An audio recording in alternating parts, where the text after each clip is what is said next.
Salut, moi c'est Ricardo, et je suis né à Porto Rico. Dans la rue, beaucoup de gens me fixent du regard. Un jour, je faisais des courses, et une femme s'est exclamée. « Va-t'en, tu fous les jetons à mon fils !» J'étais seulement en train de choisir un paquet de céréales. Une autre fois, un homme m'a bousculé, et m'a dit « Arrête de faire flipper tout le monde !» Voici mon histoire. Quand ma mère était enceinte de moi, elle a attrapé la grippe aviaire, et ça l'a rendue très malade. Les docteurs lui ont dit qu'elle avait 60% de chance d'y passer en 5 semaines et 80% de chance de perdre le bébé.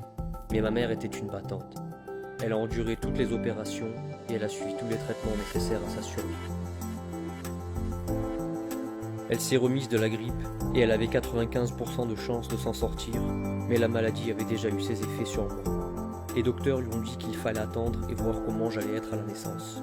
Quand je suis né, ma tête était déformée et pas encore tout à fait développée, avec des bosses et des cicatrices bizarres sur mon visage. Ma mère m'a dit que j'étais très beau à ses yeux, mais les docteurs, eux, avaient l'air dégoûtés. Pendant les premières années de ma vie, j'étais très souvent à l'hôpital pour remodeler mon visage. J'ai même dû recourir à une opération de chirurgie esthétique illégale à seulement 3 ans.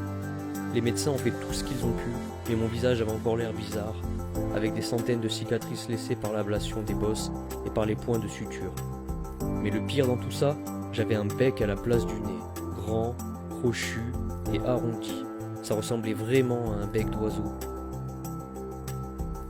Quand j'ai commencé l'école, les enfants me fixaient et me traitaient de tous les noms. Il y avait une fille dans ma classe, Gloriana, qui en avait toujours après moi et qui jouait à me faire tomber dans ma chaise. Elle me riait au nez et me disait « Tu ne trouveras jamais une copine avec le bec que t'as, Ricardo !» Elle disait à ses copines que j'étais fou amoureux d'elle et que j'avais des idées tordues. Toutes les filles chuchotaient, riaient de moi et m'appelaient le moche. Les gars de ma classe s'en prenaient tout le temps à moi et ils faisaient tout pour que personne ne me choisisse dans leurs équipes lors des cours d'éducation physique. Quand je l'ai dit aux profs, ils m'ont dit « Ben oui, regarde-toi, t'as vu ta tronche ?» Une prof m'a même dit « Je ne laisserai jamais mon fils près de toi. Il pourrait attraper cette maladie que tu as et devenir moche lui aussi. Et on ne peut pas prendre ce risque, pas vrai ?» Je l'ai raconté à ma mère le soir après l'école et elle était dans tous ses états. On est retourné immédiatement à l'école et elle s'est affolée sur la prof. « Qu'est-ce que vous avez dit à mon fils ?»« Rien, il a agacé les autres enfants. Alors la prochaine fois, elle sera renvoyée, » lui a dit la prof en souriant. Elle mentait en regardant ma mère droit dans les yeux. Ma mère m'a pris par la main et m'a sorti de là.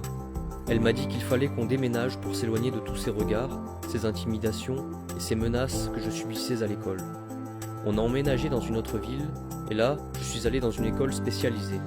Même si je n'avais pas de réel handicap, c'était bien mieux dans cette école, en fait, parce qu'il y avait des enfants en fauteuil roulant, des enfants malvoyants, et personne ne se jugeait. Ensuite, Gloriana est venue habiter dans la même ville que moi. Je la voyais à chaque fois que j'allais faire des courses. Elle avait 16 ans maintenant, elle ne m'avait pas embêté depuis plus de 8 ans. Gloriana me regardait, et moi je l'ignorais à chaque fois que je la voyais. Mais un jour, elle s'est approchée de moi et m'a dit « Je suis désolée d'avoir été si dur avec toi quand on était petit, Ricardo. » Je lui ai dit qu'il n'y avait pas de problème et qu'on pouvait être amis. Un jour, on était ensemble et un type l'a abordé. « Pourquoi tu sors avec ce mec? Il est trop moche et tu es si jolie. » Gloriana lui a dit « C'est mon pote, je m'en fiche de son apparence. » Au fil du temps, on est devenus très proches et on se confiait beaucoup l'un à l'autre.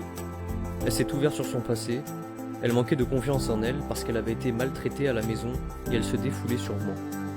Je me rappelle avoir pensé à quel point je ne l'aimais pas avant, c'était une peste. Mais c'était juste ma version de l'histoire, je ne savais pas qu'elle avait des problèmes elle aussi. En y repensant, c'était juste une petite fille meurtrie. Du coup, on est devenus très proches et dépendants l'un de l'autre. J'avais besoin d'elle parce qu'elle prenait ma défense devant les autres, et elle avait besoin de moi parce que jamais personne ne l'avait soutenue. Je me rappelle que nous étions en train de discuter, et je l'ai interrompue en plein milieu d'une phrase pour lui dire que je l'aimais. Elle m'a dit qu'elle ressentait la même chose, et le reste, c'est du passé. Elle était mon premier amour, et j'étais le sien. 15 ans plus tard, j'ai fini mes études à l'université et trouvé un bon travail. Je me suis marié avec Gloriana et nous avons eu 2 enfants. J'ai appris à m'aimer pour qui je suis et à trouver des gens qui ne me jugent pas seulement pour mon apparence. Honeygain est une appli qui permet de gagner de l'argent sans rien faire, simplement en partageant votre connexion Internet.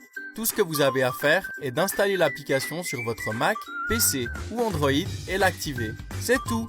Honeygain fera le reste et vous n'aurez qu'à attendre votre premier paiement. Cette appli est absolument sans danger et si vous l'installez dès aujourd'hui, vous recevrez 5 $ de bonus sur votre compte. En plus, ça nous aidera à soutenir notre chaîne.